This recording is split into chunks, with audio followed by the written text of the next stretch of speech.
a live está sendo gravada, beleza? E queria reforçar aqui que a participação ativa também vai ter uma nota de participação ativa aqui durante essa live, então qualquer pergunta pertinente, qualquer dúvida, podem estar escrevendo no chat ou fazendo aqui quando o professor permitir.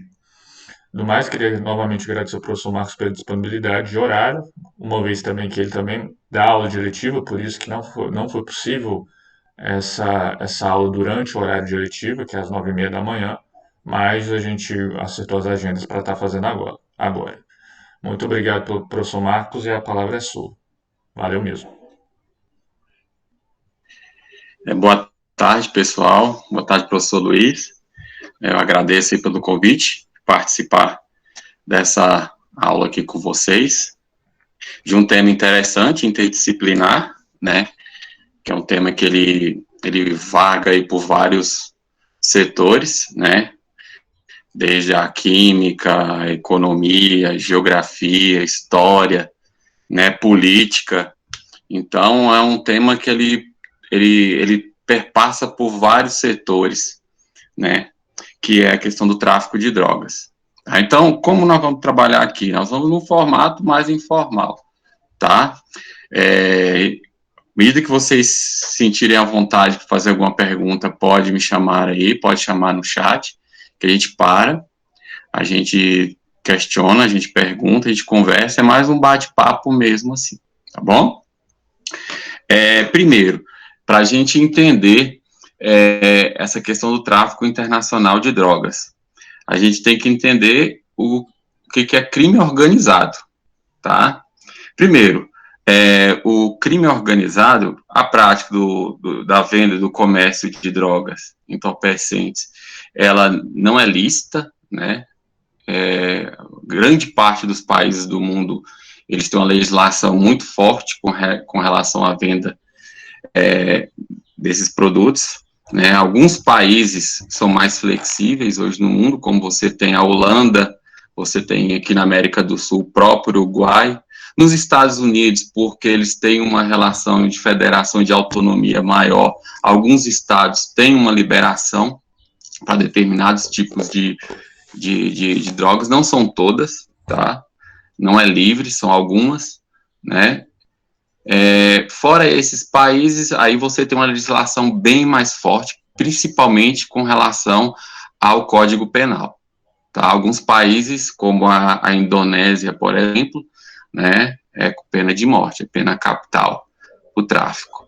Então, nós temos uma relação comercial estruturada de maneira ilegal, que não é reconhecida em grande parte do mundo, e por isso também ela é bastante lucrativa, tá?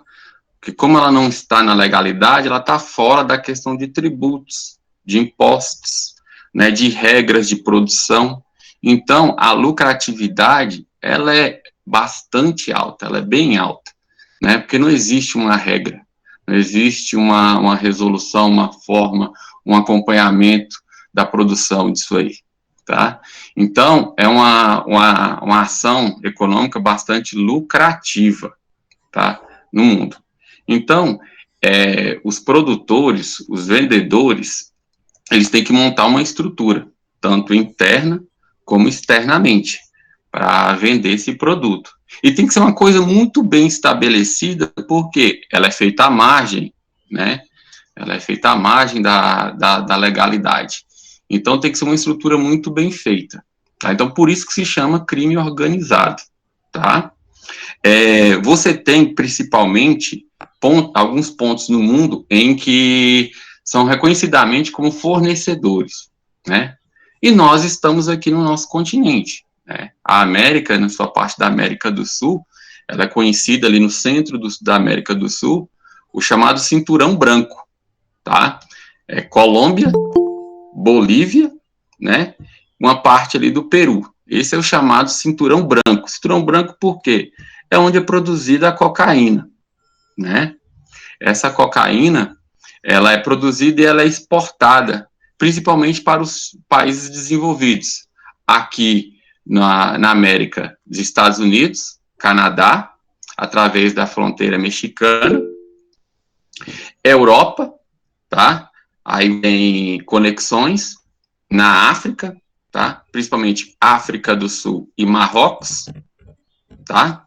E aí também tem conexões na Ásia, mas aí já são outros tipos de drogas e aí já é outro contexto, tá? Mas vamos focar aqui no nosso cenário da América do Sul, porque já pega o gancho para a gente falar do Brasil, que está inserido nesse processo aí, tá?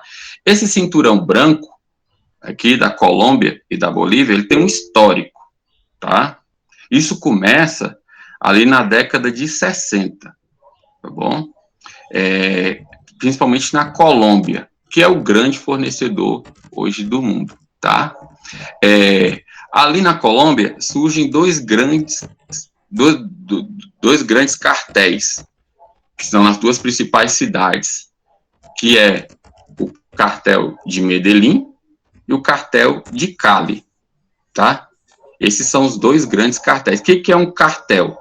Um cartel são grupos, a união de vários grupos, né, que eles vão interagir e estabelecer estratégias para vender o seu produto, tá? Então, ali, você tem várias quadrilhas que se unem justamente para produzir. Então, você cria dois grandes grupos na Colômbia, o cartel de Cali e o cartel de Medellín. O Gabriel pode postar aí. À medida que a gente for falando, aí nós vamos discutindo. Pode postar aí, sem nenhum problema. Então, surgiram esses dois grandes cartéis, tá? O cartel de Medellín, ele se destaca em relação ao cartel de Cali, tá? Vocês são novinhos, vocês não viveram aí a década de 80, tá? Mas o cartel de Medellín, ele se destacou por quê? Porque ele tinha uma grande figura por trás, que é Pablo Escobar, tá? Pablo Escobar, dentro do empreendedorismo, né, do tráfico de drogas, ele foi o grande nome, tá? Ele surgiu ali na década de 70, final da década de 60, início da década de 70, tá? Fazendo bicos como segurança, tal. E ele é um cara extremamente inteligente, um cara fora da curva, né? E ele teve uma ascensão muito rápida dentro da estrutura. Ele começou a reconhecer as conexões, as lições, e então ele começou a se engajar ali dentro. Então, rapidinho, em menos de 10 anos, ele conseguiu ascender dentro do cartel. E ele chegou ao comando do cartel de Medellín, tá? E aí o cartel de Medellín, em guerra com o cartel de Cali, pelo poder, pelo domínio das conexões de venda da coca, ele sobrepôs e ele passou a dominar o comércio de drogas na Colômbia, tá? E estabelecendo conexões com os Estados Unidos, tá? É bom a gente destacar que nos Estados Unidos a porta de entrada principal são duas. Na costa atlântica, através da Flórida, tá bom? E na costa do Pacífico, através da Califórnia. Então, essas duas linhas de entrada que o Pablo Escobar estabeleceu. E ele inovou, né, que ele fazia através de linhas aéreas, né? Até então era tudo feito por barco. Ele começou a fazer através de aviões. Então, ele levava uma grande quantidade, tá? E aí, ele foi e passou a dominar essa estrutura dentro da Colômbia. Tá, mas como é que ele fez isso? Claro, uma produção, uma geração de verbas tão grande como essa, ela não ia passar sem perceber, sem ser percebida, né? Então ele começou a estruturar, a comprar e a eleger políticos, a comprar membros do judiciário e até dentro da própria polícia.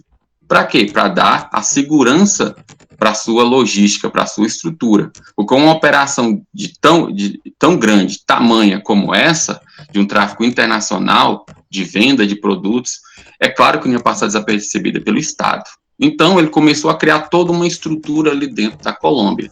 Chegou ao tal ponto que, na década de 80, Pablo Escobar, ele era mais importante do que o próprio presidente.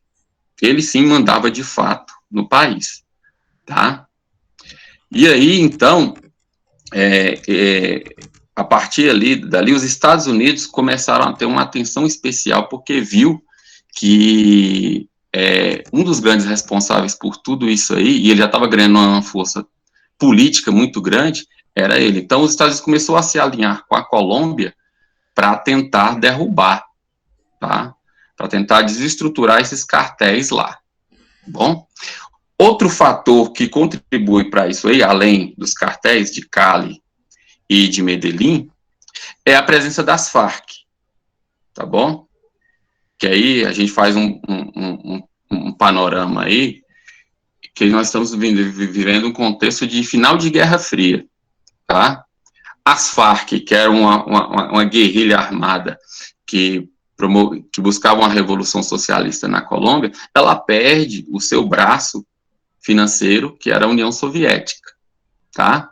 Sem esse braço financeiro, né, da União Soviética, ela entra também nesse tráfico de drogas, tá bom? Então é mais um componente que tem isso. E alinhando esse componente político, ele ganha força principalmente no interior da Colômbia, tá bom? E ali, então, isso começa a mexer com a estrutura dos Estados Unidos, né? Eles passaram a olhar não só pela questão, né, da droga, da entrada do produto ilícito, do consumo ilegal dentro do próprio território, mas uma questão política, né, dentro da América como um todo. Olha o tamanho da coisa que estava virando a Colômbia, tá? E nisso aí, então, os Estados Unidos organizam várias ações, tá, militares em conjunto com a Colômbia, para derrubar, para desmontar essa estrutura lá. Até que consegue, né, eles conseguem derrubar Pablo Escobar, ele é morto, né, no início da década de 90, mas nem por isso o tráfico acaba, porque, como eu falei, outros cartéis, como o próprio cartel de Cali, ele continua muito forte, outros tomaram o posto do cartel de Medellín, e aí você tem a Farc também no interior, com a venda da droga também no interior da Colômbia, tá bom? Outro país que é interessante a gente destacar, tem uma pergunta aí da Jordana, geograficamente dizendo, como é possível haver esse tipo de tráfico? Como pode passar pela segurança dos portos e dos aeroportos? O Pablo usava suborno? Exatamente, Jordana. Como o crime organizado, ele tem que criar uma estrutura para dar uma base. Não dá para sair simplesmente na louca, né, entre aspas, aí que ele vai ser pego. Então, ele tinha um respaldo dentro do judiciário, ele tinha juízes que ele comprava, né, com suborno, você tinha gente dentro da própria polícia, você tinha políticos, deputados, senadores, né, que sempre estavam ali para qualquer problema que ele tivesse, tá? Então, sim, o crime organizado, ele tem uma estrutura, né, para que ele possa funcionar sem maiores problemas. Tá? Professor Márcio, complementando a pergunta da Jordana, além desse aspecto da corrupção em si, do jurídico, até do uso de terrorismo, de violência, que o Escobar também usava, tinha os métodos de camuflagem, vamos dizer assim, usar pessoas para transportar drogas dentro do organismo, né, chamadas mulas, até hoje existe, né, nesse mercado. Uso de você misturar, no caso, a cocaína ou a maconha, mas muito mais cocaína, com outros produtos agrícolas dentro de, tipo, vários containers, que são grandes caixas que transportam alimentos, milho, trigo, café, você tem ali produtos escondidos, né, de cocaína escondido, ou você usa o pessoal até usava galvanização de tintas de navio, onde você misturava a cocaína no produto, depois fazia um outro refino para retirar esse produto quando né, descascava a tinta, não tinha como pegar e refinava esse produto quando ele chegasse no local destinado. Então foram métodos muito criativos, vamos dizer assim, que também necessitaria de um mercado organizado para que isso pudesse ser proporcionado e passado para frente. Ok. Isso aí também entra por não ter uma legislação, né, um controle de qualidade, então você tem essas táticas aí, né, que é justamente visando a maior produtividade, o maior lucro, né. Então, como não tem um controle, então o cara faz da maneira que ele achar melhor para ele ali, que vai gerar mais lucro, tá. Tá aí, Jordânia, irlandeses. Tá, eu vou mencionar um pouquinho, quando a gente for falar de lei seca lá nos Estados Unidos e tal, nós vamos falar um pouquinho sobre isso aí, da máfia italiana lá, tá? Então, como eu estava falando,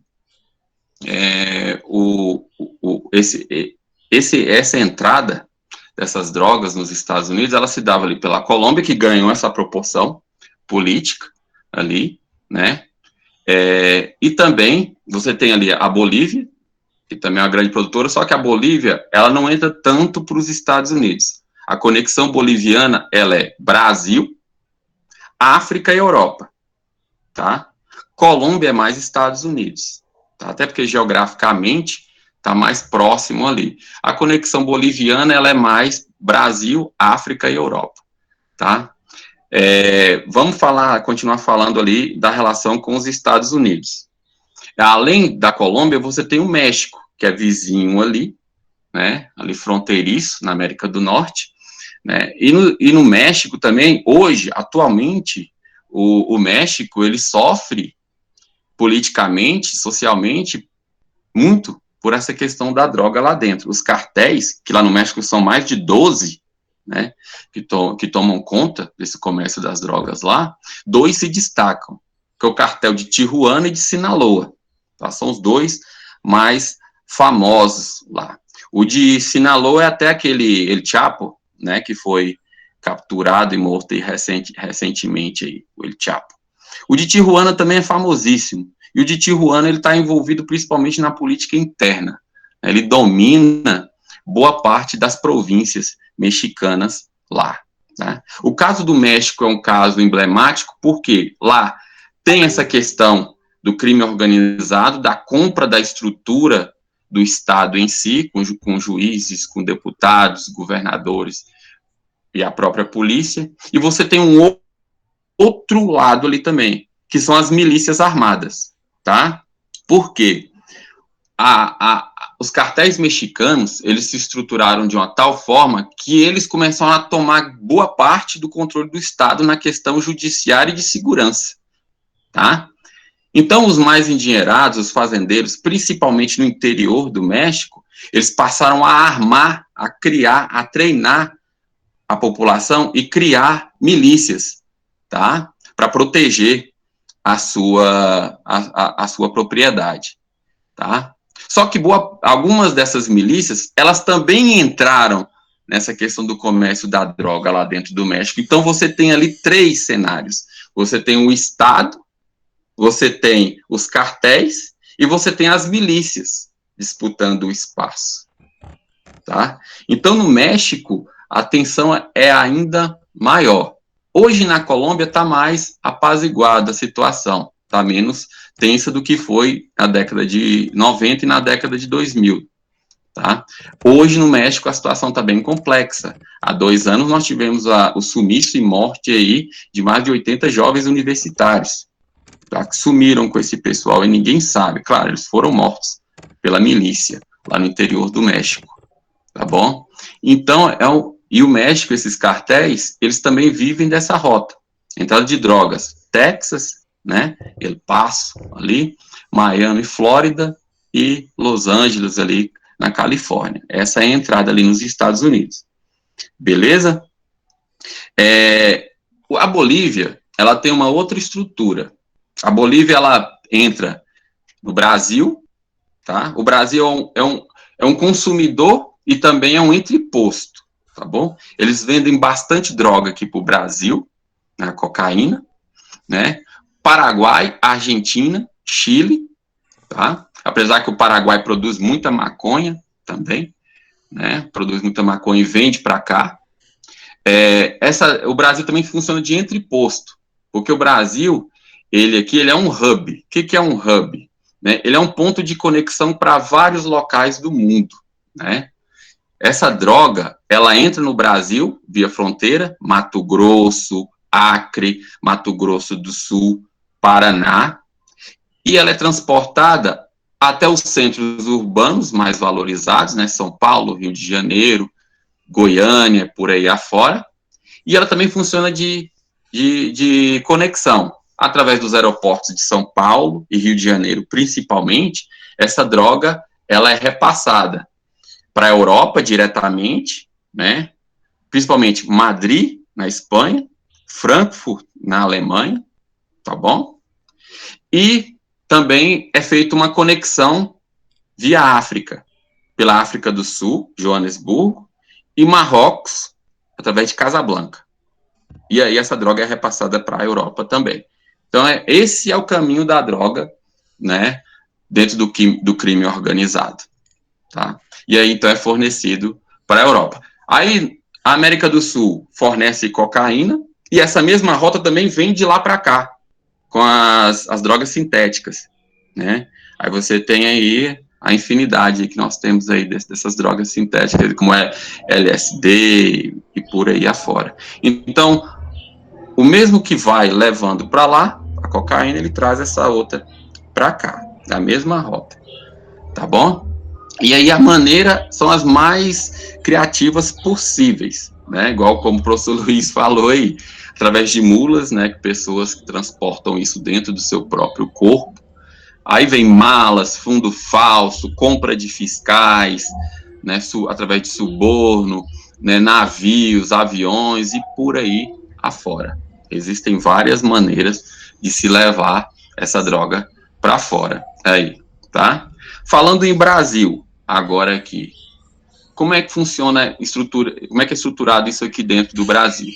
Dentro do Brasil, nós temos aí, assim, 3 grandes quadrilhas que comandam esse cenário do tráfico de drogas. Aí além de drogas, você tem tudo, né? Você tem armas e por aí afora. Aí você tem o Comando Vermelho, né? O PCC e a Família do Norte.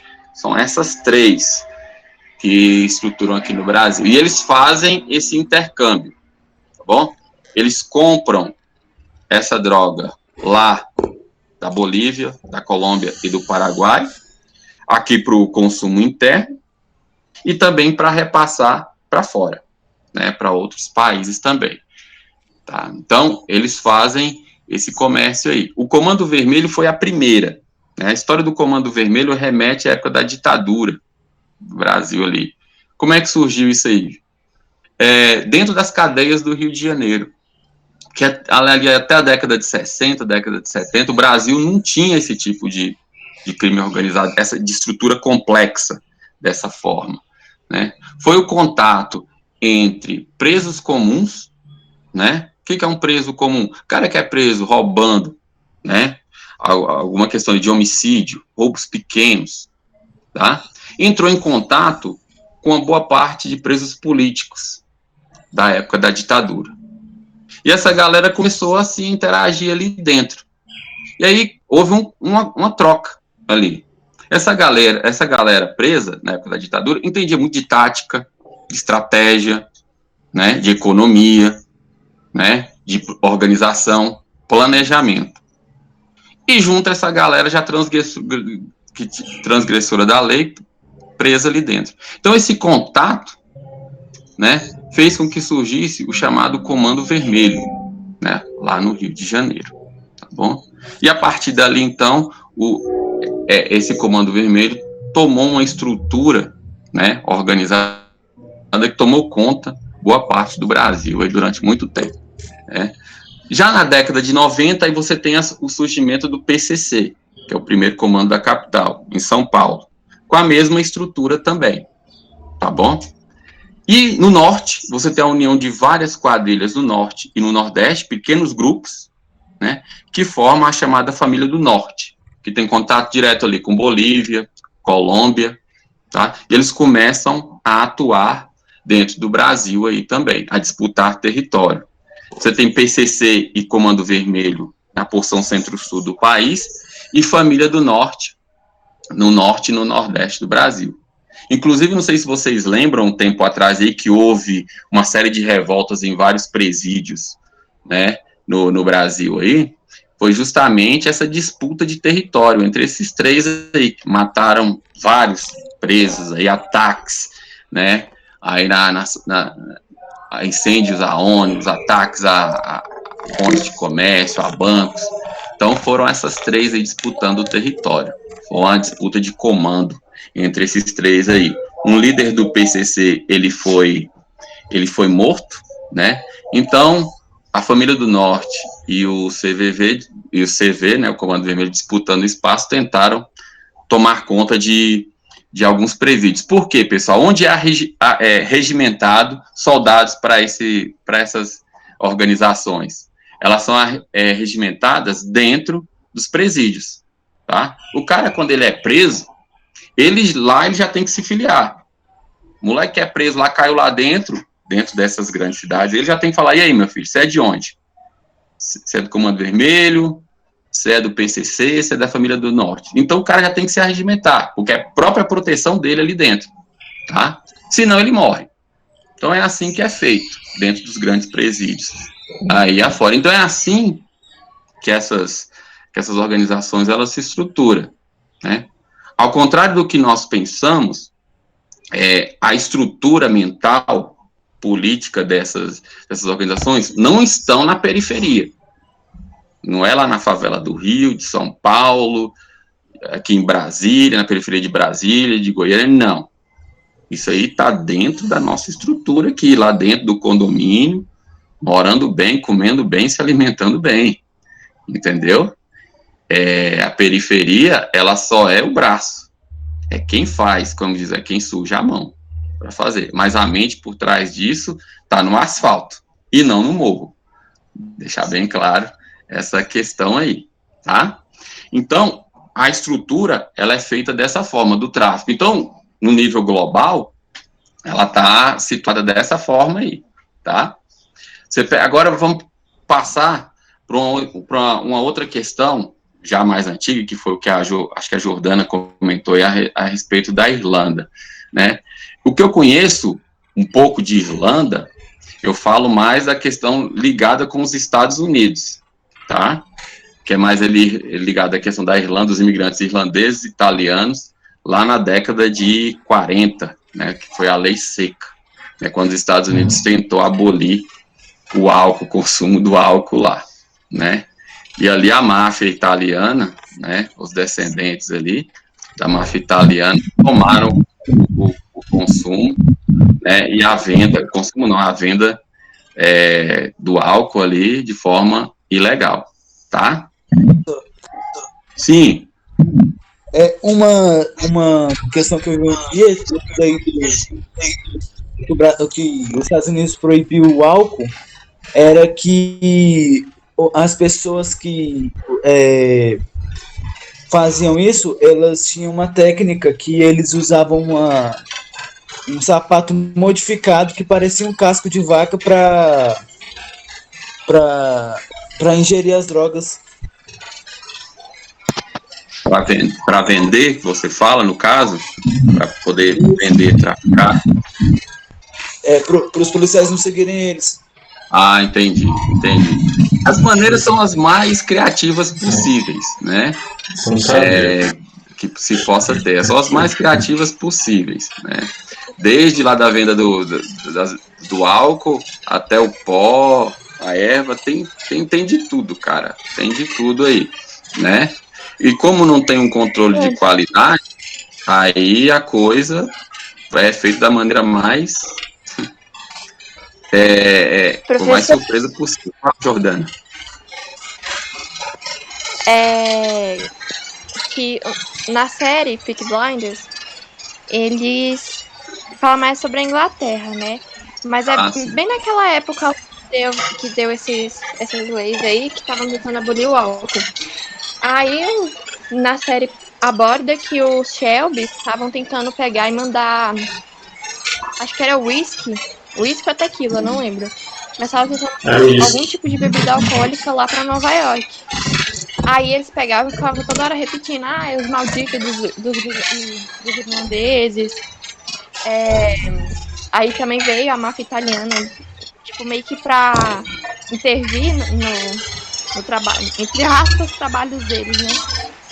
Aí por isso que eu perguntei, porque, tipo, falando, os malditos dos irlandeses, dos italianos. Aí eu fiquei tipo, como assim?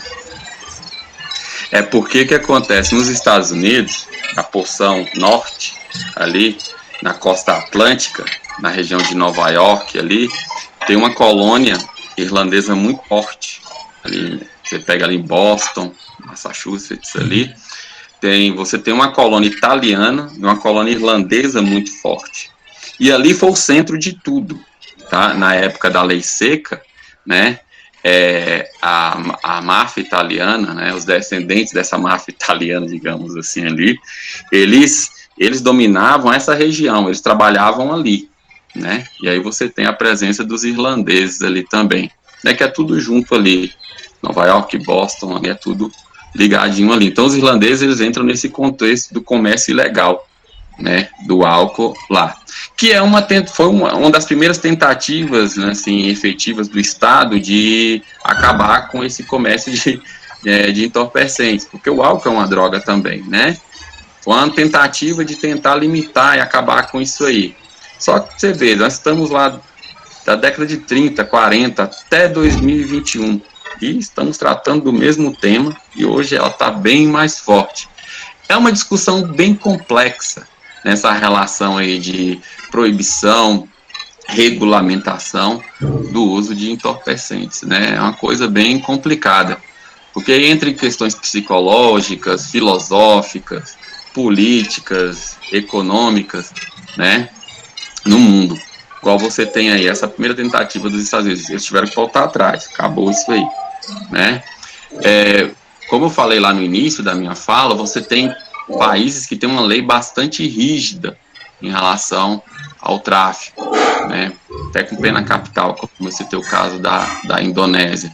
Já outros já são mais liberais, como a Holanda, como o próprio Uruguai e os Estados Unidos já, em alguns estados, em uma leva mais recente. Mas aí a gente entra já num contexto político, econômico e de saúde pública, né? E aí, o que é o certo? Liberar, não liberar, combater, não combater, né?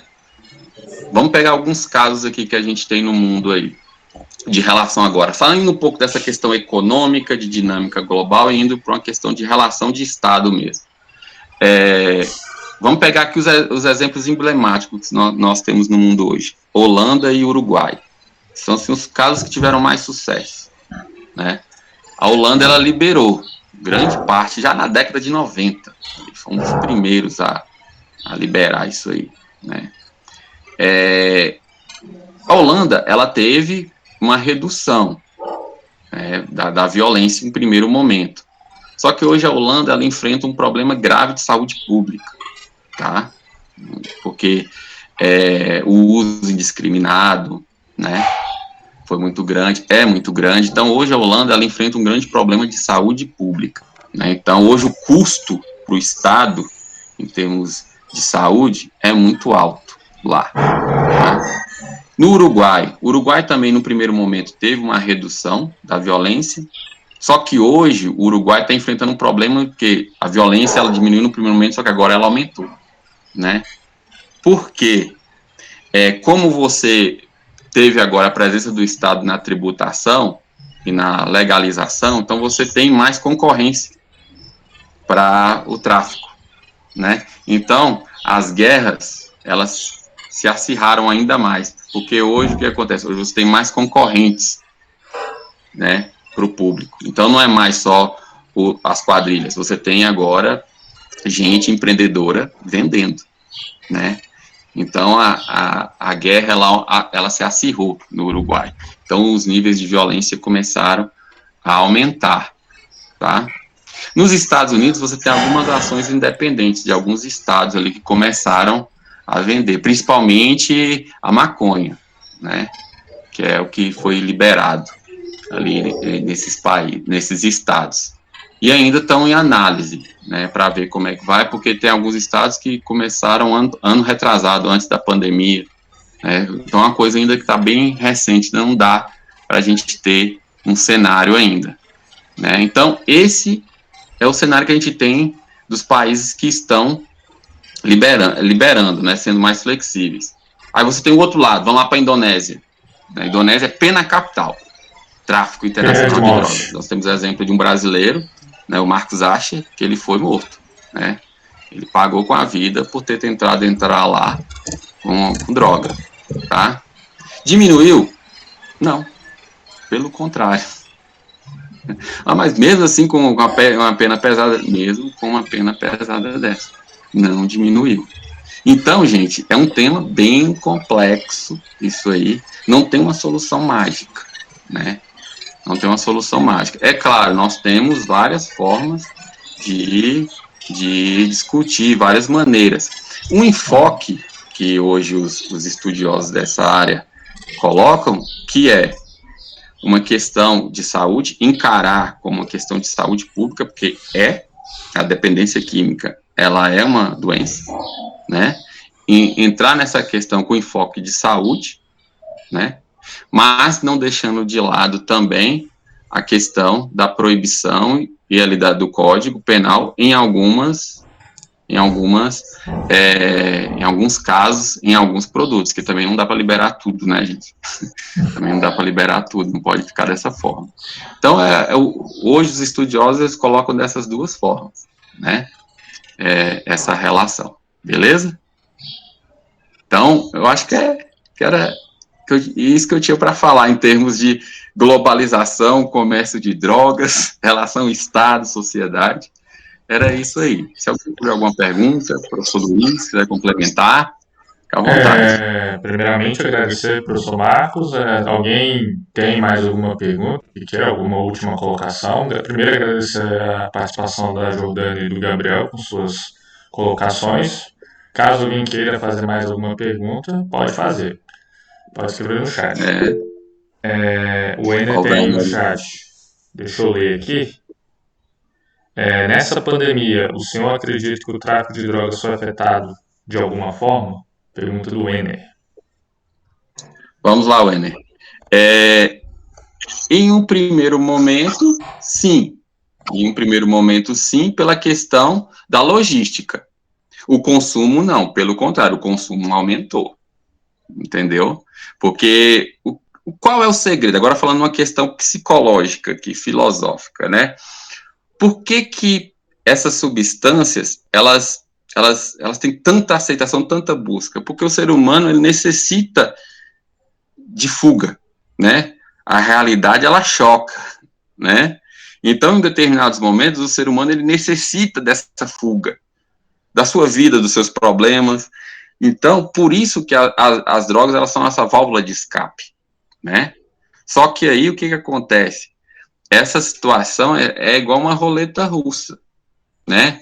Quando vai muito da sua questão biológica, física, química biológica, o professor Luiz aí entende melhor do que eu. Vai do seu corpo. Se você tiver uma predisposição a desenvolver uma dependência ali, já era, cara. Você está enrolado. Se você não tem, beleza. Você vai ter uma relação ali equilibrada. Se você tem, você está enrolado. Né? Então, essa situação de isolamento que nós estamos passando, de depressão, o caos político, econômico, desemprego, com certeza o consumo ele aumentou. Pode ter certeza. No primeiro momento lá, como eu te falei, devido à questão logística de transporte, com certeza atrapalhou. Mas o consumo no decorrer dela, com certeza aumentou por essas questões que eu levantei aqui para você. Beleza? Vamos ver quem mais aí. Pode perguntar, pessoal. Enquanto vocês pensam em perguntar, novamente agradecer ao professor Marcos. Valeu pela pergunta, o Ener. Ele respondeu, ele entendido. Agradecer pela participação. Uma das nossas, professor Marcos, a gente já tratou sobre essa questão do efeito no organismo, né, que foi o primeiro módulo diretivo, os impactos do consumo de drogas ilícitas no organismo humano, a questão da dependência a nível bioquímico. Até tive uma live com a professora Clarice, que ajudou a elucidar bastante dúvida aqui do pessoal. Legal. Agora, complementando, a gente vai trabalhar um pouco mais agora nessa parte mais geográfica, né, dos impactos nas regiões. Uma das questões do Controle que é uma pergunta lá atrás, que eu queria fazer para você, caso né, para terminar, Uma parte foi respondida, que é a questão dos principais impactos na sociedade devido ao consumo de drogas. Isso, a cada aula a gente tem mais uma resposta, mais uma resposta para essa pergunta. Mas você indagou aí também, professor Marcos, sobre aquele termo guerra às drogas, que se Sim, ou guerra ao narcotráfico, né? Que o pessoal fala aí já de longas datas. Tem até um meme na internet, que o pessoal já deve ter visto aí, que um monte de pessoal aplaudindo, parabenizando as drogas por mais um ano ganhar a guerra às drogas. E por causa dessa política repressiva. Dada a realidade, né? Agora para resumir a pergunta, dada a realidade do Brasil, pensando no nível de Brasil, essa política de repressão ao consumo, que a gente vê muito também, e ao consumo de algumas drogas, a gente vê também que tem uma questão social envolvida, onde você tem uma repressão em cima de algum grupo social maior do que outros grupos sociais. Então, certas drogas você consegue ter a polícia consegue, né, pegar, né, a gente sabe que o Brasil, já tratei também no vídeo anterior, o Brasil é uma válvula de escape, como você falou, pelo tamanho e pelo acesso de rotas dessas drogas. Então, se essa política de enfrentamento militar quase, se fosse uma guerra mesmo, se ela tem que ser revista ou se ela tem que ser exponenciada, dada a realidade do Brasil. bem, vamos lá. Em relação à guerra às drogas, como ela é feita no nosso contexto brasileiro, ela é equivocada, né? Primeiro, porque você tem uma excessiva, como eu vou dizer, uma excessiva uma guerra armada, um uso excessivo da força, né? E aí entra no contexto do Brasil, por ser um país bastante desigual, como você mesmo retratou aí, um grupo social ele paga um preço maior do que o outro em relação a isso, né? Você tem casos famosos aí no Brasil aí, como exemplo daquele filho daquela juíza, foi pego com não sei quantas, né, não sei quantos quilos de cocaína e ela mesma lavrou o auto dele lá, né? Ele saiu, enquanto outros que são presos aí com uma pequena porção de maconha aí numa periferia, ele acaba indo para a cadeia ali, passando uns dias preso, porque ele não vai ficar lá muito tempo, mas isso aí acaba acontecendo. Da forma como é feita no Brasil, ela é errada justamente por isso, esse ranço da nossa desigualdade aqui. A gente ainda tem um excessivo preconceito com a questão da dependência química, né? Então esse enfoque da saúde aqui no Brasil ainda é precário, por mais que tenha feito campanha de conscientização, há um trabalho sendo feito, mas ele ainda é pouco, ele é pequeno, tamanho o problema que a gente tem no nosso país, né?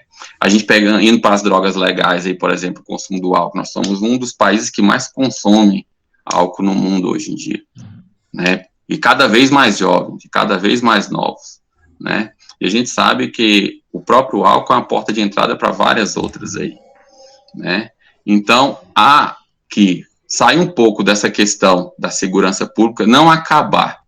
Eu vejo assim que também, não, beleza, vamos lá, vamos acabar com isso tudo, vamos partir para o enfoque de saúde pública. Também não é por aí, né? Não é por aí, porque nós somos um país muito desigual, né? Nós somos um país bastante pobre, né? Então não dá para você simplesmente largar essa questão da segurança pública. Eu acho que dá sim para você fortalecer o enfoque da saúde pública nas escolas, né? As próprias secretarias de saúde, né? O trabalho da conscientização, da descriminalização do uso, a questão do preconceito ao dependente químico, que tem, e muito grande, a sociedade brasileira ela não aceita, ela vê de forma bastante preconceituosa. Então, eu acho que tem como você fazer isso, né? Agora, essa guerra armada pura ali, prende, joga na cadeia, não, porque a cadeia hoje em dia é o quê? É onde é que é o regimento, onde é regimentado, né? Então não é por aí. Eu acho que tem como você continuar, mas tem como também ter o foco da saúde pública. Entrando na questão da liberalização, né, das drogas em si, né? Há vários tipos, e há várias formas aí. Você tem desde a maconha, cocaína e por aí afora. Nós temos países que têm uma visão mais empreendedora e que utiliza o Estado para conseguir, né, o Estado utiliza desses produtos para você até aumentar ali a questão dos tributos, como a própria marihuana lá nos Estados Unidos, as fazendas lá produtoras de maconha, né, que com certeza tem um grande mercado. Só que, assim, tem os pontos positivos e os pontos negativos. O ponto negativo é o aumento do consumo, né? Você vai liberar em um país em que a educação é precária, né? Que não tem uma boa formação, que a família, de certa forma, é desestruturada, né? Não tem um acompanhamento. Então, você pode ter um aumento por esse lado aí, tá? Então, no Brasil, eu não vejo em condições agora de liberar o uso, né, de substâncias, mas também eu não vejo como você enrijecer mais ainda essa questão através da segurança pública. Eu acho que tem que melhorar a questão da saúde pública. Beleza? Muito bom, Marcos. Tem uma pergunta do Gabriel aqui, com ela encerra. O Gabriel perguntou aqui se o senhor acha que as músicas também influenciam ao usar. Bem, Gabriel, na minha opinião, a gente já tratou um pouco isso sobre o aspecto cultural, a gente vai abordar um pouco mais na frente, mas a música, de modo geral, é uma expressão, né, da cultura da sociedade, do que ela está passando. Ela reflete aquilo que a sociedade está passando, e não o inverso. Então, se você tem músicas hoje que fazem, de certa forma, apologia, tem várias que fazem apologia ao consumo e à venda, né, de entorpecentes, mostrando vidas glamurosas aí de gente que usa esse produto, é porque certa parte, certa área da sociedade reflete que isso é de fato a realidade do seu cotidiano. Então não é que a música influencia, isso ela pode influenciar, mas ela reflete aquilo que certas pessoas estão fazendo. É mais ou menos isso aí, por aí. Tem até aquela. E tem também aquela questão, né? Como você colocou aí, o cenário cultural é uma expressão do que nós vivemos, né? E a realidade que a gente vive é essa aí. Algum tempo atrás eu vi uma pesquisa, né, sobre gêneros musicais e essa relação, né, com as drogas. E me surpreendeu, porque lá foi colocado, né, eles pesquisaram qual gênero que mais trabalha o tema, né, das drogas. E me surpreendeu que, logo de impacto, assim, no primeiro momento, você já pensa assim, não, é o rap, rock, Sim, por aí afora. Rap, até o funk, né, de certa forma. Né? E não é. Sabe qual é? O country. Country? O country. O country lá nos Estados Unidos foi considerado o mais abordado. Isso foi artigo ou reportagem? Depois você manda o link, que eu disponibilizo também. Sim. Isso eu não sabia. Foi uma reportagem.